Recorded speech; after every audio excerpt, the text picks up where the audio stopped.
Bagaimana menasihati agar istri mengurangi main HP? Baca Quran sedikit tapi main HP lebih banyak. Padahal rajin ikut kajian.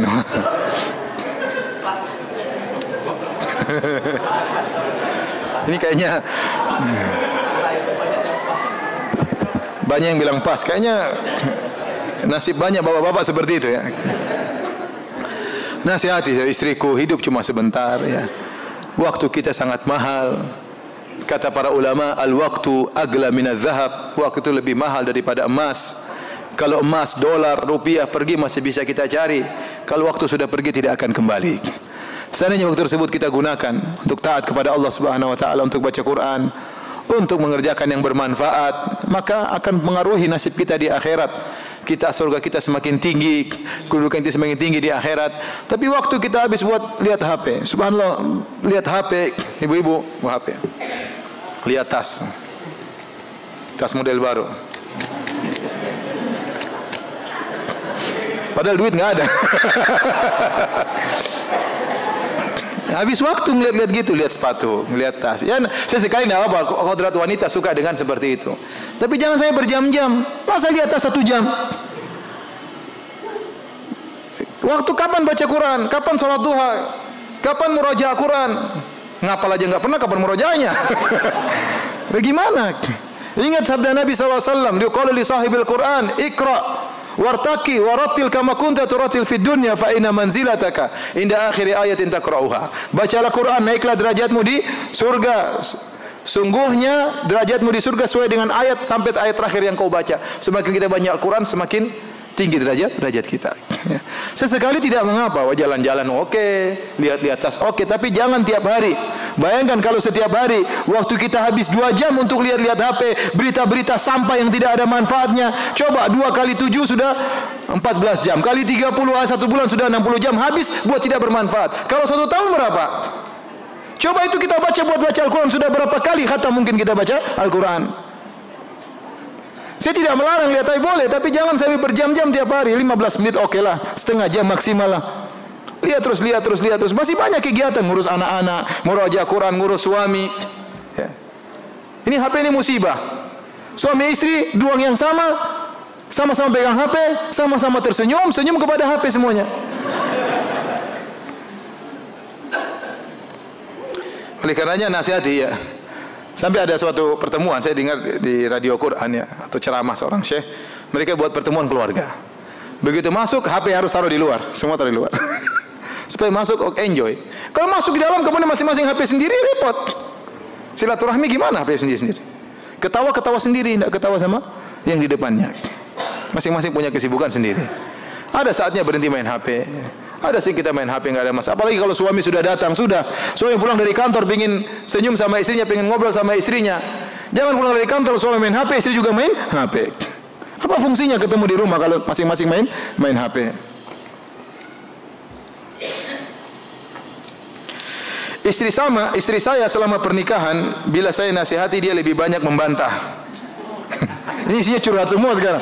Biasanya yang curhat ibu-ibu, ini curhat bapak-bapak.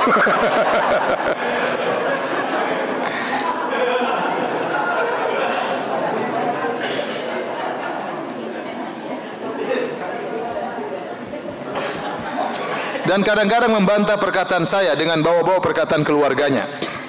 Masya Allah, dalilnya perkataan keluarga. Dan juga kalau ada masalah keluarga selalu dilaporkan ke keluarganya.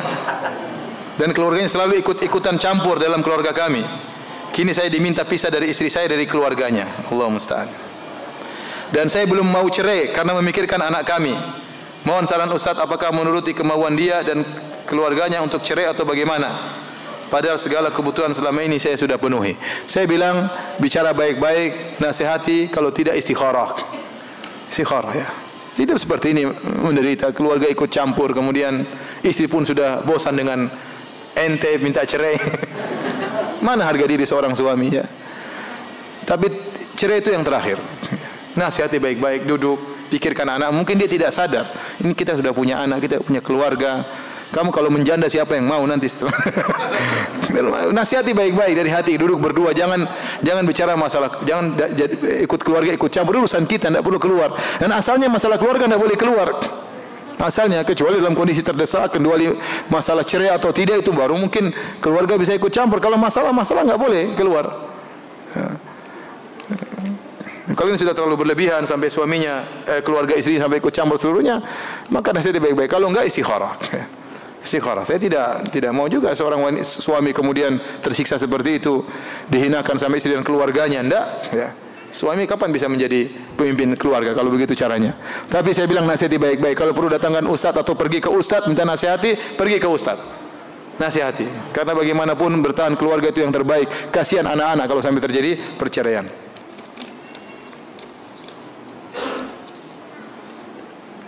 Ustaz, ana mau bertanya.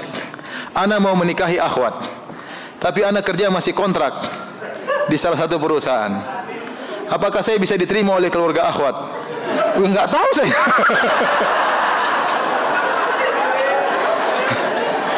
Apakah ana bisa menjadi menantu idaman di keluarganya? Ya itu.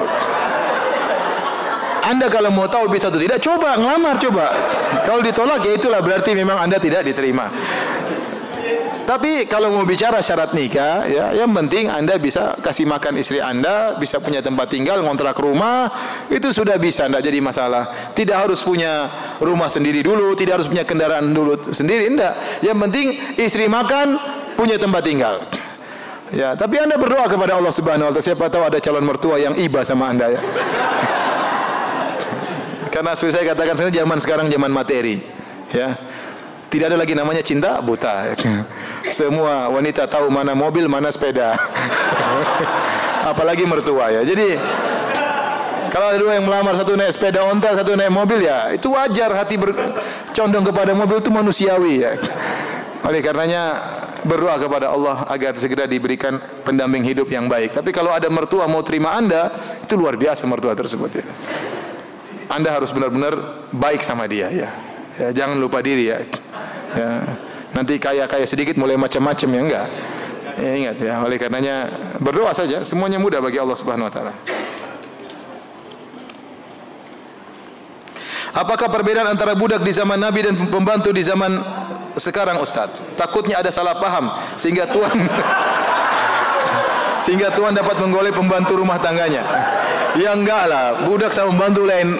Budak itu dulu di zaman Eropa, di zaman Persia, Romawi ada budak. Budak itu diperjualbelikan, diambil, diperjualbelikan. Lelaki boleh menggaulinya, dia mau jual boleh, seperti itu. Pembantu enggak lah. Pembantu tidak diperjualbelikan. Dia kerja, yang statusnya beda. Bisa istri orang jadi pembantu di rumah kita, enggak boleh, haram, ya. Insya Allah bapak-bapak tidak salah paham, ya. Ada yang tanya, Ustaz, saya mau beli budak di mana, Ustaz? Udah nggak ada, di Afrika masih banyak sana, mungkin di Afrika masih ada. Tapi kalau di Indonesia sudah nggak ada. Saudi juga nggak ada. Pernah saya dengar zaman tertentu sang raja membebaskan seluruh budak yang ada. Sekarang udah nggak ada, nggak tahu di mana. Apakah di Mauritania atau di Afrika masih ada? Silakan kalau mau beli, sah-sah saja.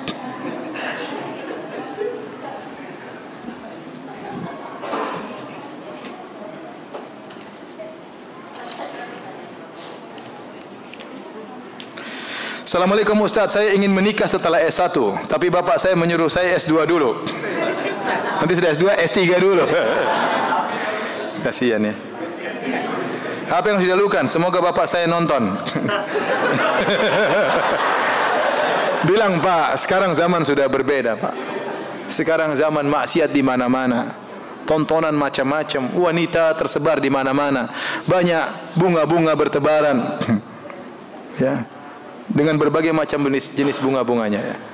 Ya, saya tidak kuasa untuk menahan diri sampai harus S2 lagi, S1, S2 lagi tambah 3 tahun lagi, tambah S3 lagi 3 tahun lagi, 4 tahun lagi. Sampaikan kepada bosnya, saya dengan nikah insya Allah saya lebih serius, lebih konsen, dan itu benar, ya. Saya tahu teman-teman saya belajar di Madinah, banyak yang justru menikah mereka malah berhasil. Kenapa? Karena mereka fokus. Punya istri, ada kegiatan, ada tanggung jawab, mereka fokus pun waktu belajar. Dan banyak kawan-kawan saya, tatkala mereka kuliah, mereka menikah, akhirnya mereka melanjutkan ke S2 dan S3. Jadi kalau seandainya bapak melarang, ya, sementara kita takut terjerumus dalam kemaksiatan, wajib kita menikah, tidak perlu dengar perkataan bapak.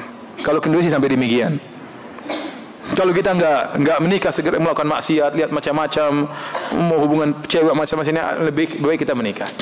Ya, apapun kata bapak, agama kita lebih utama daripada perkataan bapak. Ya. Dan bapak tidak boleh melarang. Tapi kalau memang Anda masih bisa menahan diri, ya, masih tidak tergoda, ya misalnya, ya tidak apa-apa ditunda sampai S2, ya kalau memang itu baik bagi keluarga. Tapi kalau bisa rayu dulu orang tua, siapa tahu orang tua berubah pikiran, siapa tahu dia nonton ini.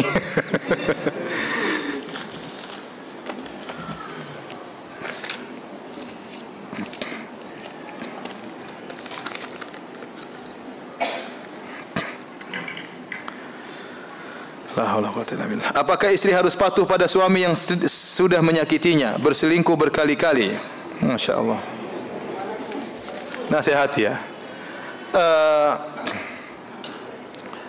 Jadi kalau suami tidak melakukan kewajibannya atau bermaksiat, ya istri boleh menasihati, ya, menasihati. Kata para ulama, kalau suami tidak memberikan nafkah, istri tidak harus taat kepada suami. Ya. Tapi nasihati dia, mending kita berbuat baik, taat kepadanya sambil dinasihati. Ya. Adapun kita membantah-bantah kehidupan rumah tangga, seperti apa faedahnya? Tetap kita baik sama taat kepada suami, tunjukkan kita istri yang soleha dan kita nasihati dia.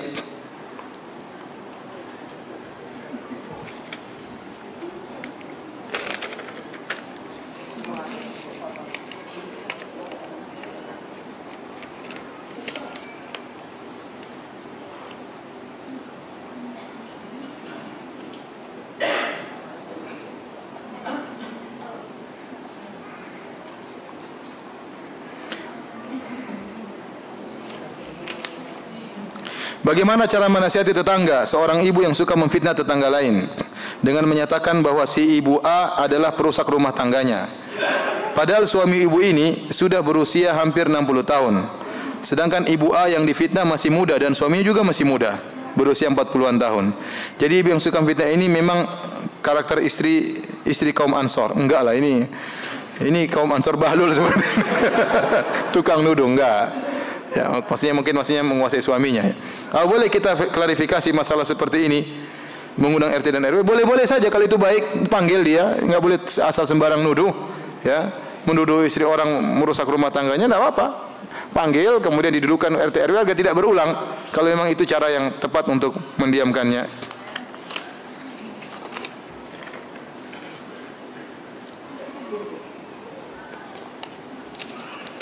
Istri sudah dicukupkan belanjanya tapi masih suka pinjam riba sampai 3 kali. Boleh diceraikan?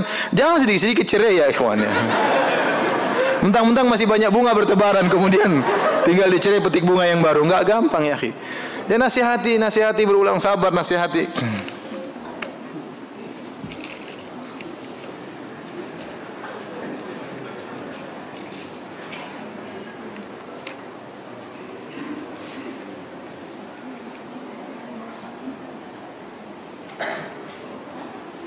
Saya sudah menikah 2 tahun, kurang lebih. Suami saya temperamen, egonya tinggi, acuh ketika saya sakit, selalu bersikap kasar terhadap istri. Saya sudah ditalak lebih dari 3 kali. Saat saya tinggalkan dia tidak mau. Saya sudah mempertahankan apakah dosa saya meninggalkan suami saya? Karena saat ini saya pergi dari rumah, tinggal di rumah orang tua saya. Orang tua saya minta saya menceraikannya karena saya dipukul, dikhianati. Sekarang suami saya tidak menjemput saya, malah saya yang diminta ke rumahnya sendiri untuk berunding mengenai masalah ini. Nah kalau sudah cerai 3 kali, kalau mau datang, jangan, tidak boleh. Karena sudah cerai 3 kali, sudah bukan mahramnya lagi, tidak boleh. Kalau cerai 1, cerai 2 masih dalam masa iddah, ya masih mahram. Tapi kalau sudah maksudnya tidak mengapa. Tapi kalau sudah cerai 3, sudah nggak bisa lagi, sudah lelaki ajnabi, asing. Maka kalau ada apa-apa, wali yang datang, bukan sang wanita. Tapi demikian saja kajian kita. Kurang lebih saya mohon maaf. Subhanakallah bihamdik asyhadu an la ilaha illa anta astaghfiruka wa atubu ilaik. Assalamualaikum warahmatullahi wabarakatuh.